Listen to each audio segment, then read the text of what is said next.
In 1959, at Street's Grocery in Whitefish, Montana's special spice was born. Alpine Touch. It's the taste you grew up with, well seasoned through the test of time. As the tradition carries from one Montana generation to the next. From its humble beginnings to a trusted brand, here's to the next 60 years. Alpine Touch. Montana's special spice since 1959. You got a chance to look at them on film. Great tapes, thank you. We're excited to be 4-1. I think ranked in the top 5 in the country. So right where we have worked really hard to be at this point in the season. We've got first place Sacramento State coming to town this weekend, so we need to have a great week of preparation. Should be a great game on Saturday. I hope everybody's excited about this coming game Saturday as I am. And we need everybody there this weekend and fired up. So that's where it's at.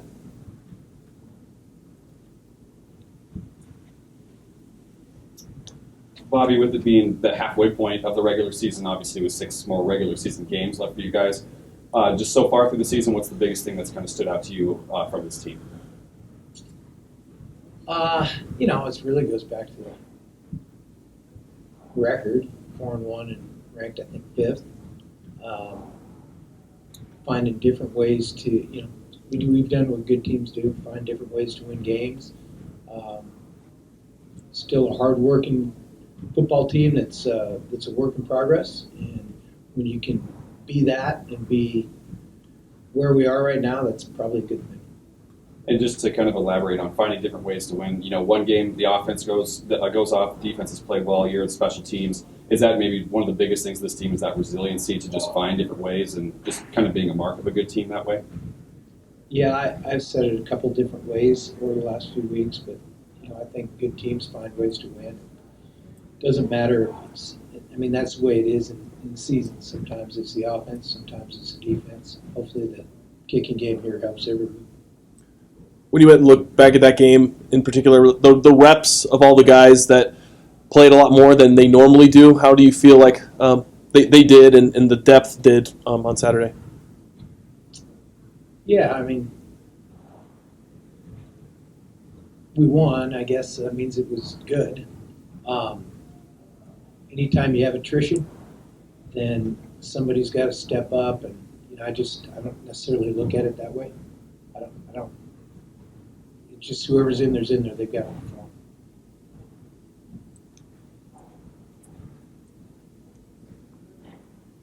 Coach mentioned Sacks in first place right now. They've been really good in the Big Sky, both 2019 and now into this fall. So what is it about their program that's really helped them elevate to be towards the top of the league?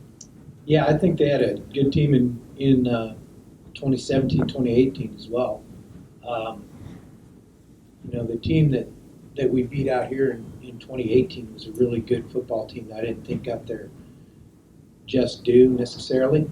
And then 2019, they had a bunch of veteran players, a lot of 6-year seniors. I think it's pretty well documented, and rode Hauck quarterback to a playoff appearance.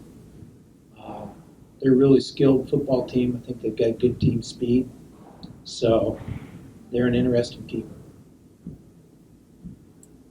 Moses, I wanted to ask you, you played at Dixie State and also you went to high school in Utah. So I guess what was this weekend's game like for you?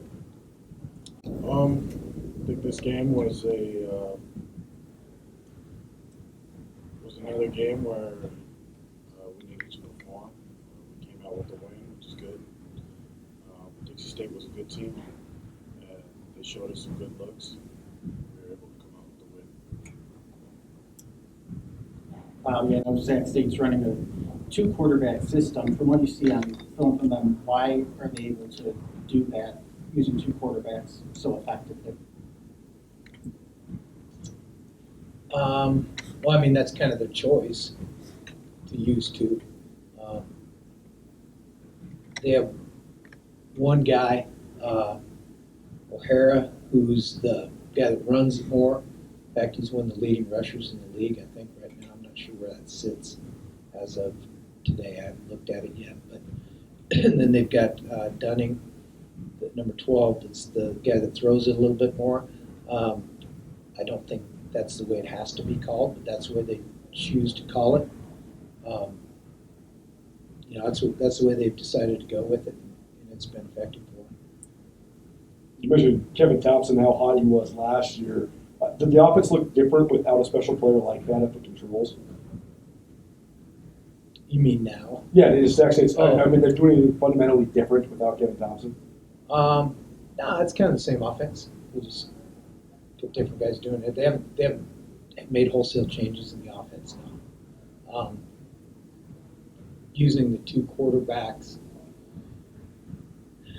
they kind of looks to me like they try to highlight their, back to Frank's question, they try to highlight their strengths where they just had one guy doing it.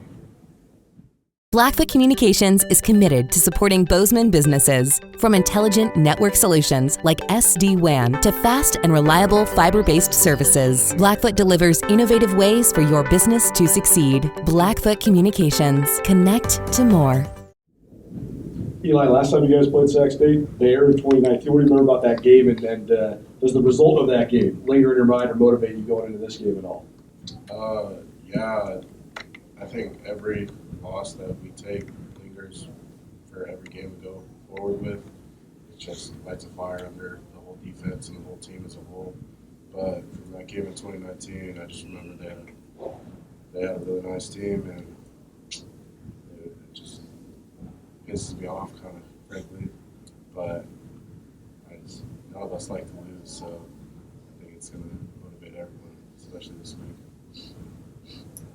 Eli, just to kind of follow up earlier, some of these guys on the defense getting some extra minutes lately, just testing that depth a little bit. How much fun is that, on a defense, knowing that depth is there? And you're seeing some of these guys like, Garrett and McGowan kind of get out there and make big plays for you guys. Yeah, I love it. I love watching them get a chance to go out into the field and make plays. I think on practice, it's just fun getting new guys to play with, like around me on both sides, just to get more dynamic between all different players on the defense. But it's just cool watching them go out and play, and I like watching all the guys on the defense play, watching all of them step up. And Moses, kind of a similar question. You've seen some of these other guys stepping up on the offensive side of the ball. Obviously, Chris getting his first start. Seeing them kind of have some success this last weekend. What was that like on offense? It's always good to have guys that are able to come in and make an impact on the game. Chris got his first start. I know the whole team has full belief in him and his abilities. Practice with us every day. He's doing everything all the other quarterbacks are doing. It's good to see him stepping up and controlling the game. Coach, because you guys played Cal Poly, who brought in two different guys at quarterback, and of course this week Dixie had a few different guys come in. Do you think that can help you prepare for a team like Sac State that has to play with 2 guys? Well, it's at least leading up to the game. It's different systematically because they rolled in guys, but they're running the same plays. Sac tends to run different plays with each quarterback, so it's a little different. Coach, are a lot of the runs with O'Hara, are they designed runs or are some of them scrambles? There's a combination of the two? No, it's mostly run game. It's quarterback run game. There's RPO games. There's a lot of read stuff, and then there's just some call runs. Moses, how would you maybe just describe what it was like just hearing a different guy, in the huddle call plays, and how do you think, Chris was in commanding the huddle and stuff in his first start on Saturday? We rarely huddle. We don't really huddle. Yeah. I wouldn't say there was a difference. Like I said, Chris does everything everyone else does in practice. So, he just got his opportunity, and it was good to see him taking charge of the huddle. When we did huddle, it was good to see him out there. Eli, for you, when you have, different guys at defensive end kind of rolling in and out, do you get different chemistry with like different guys, or are you kind of just doing your 111th and it doesn't really matter who's out there? Or like, can you start forming new chemistries once you get more reps with different guys next to you? I feel like, I don't know, in practice or at least, the rotation goes around a lot, so the chemistry's pretty much there.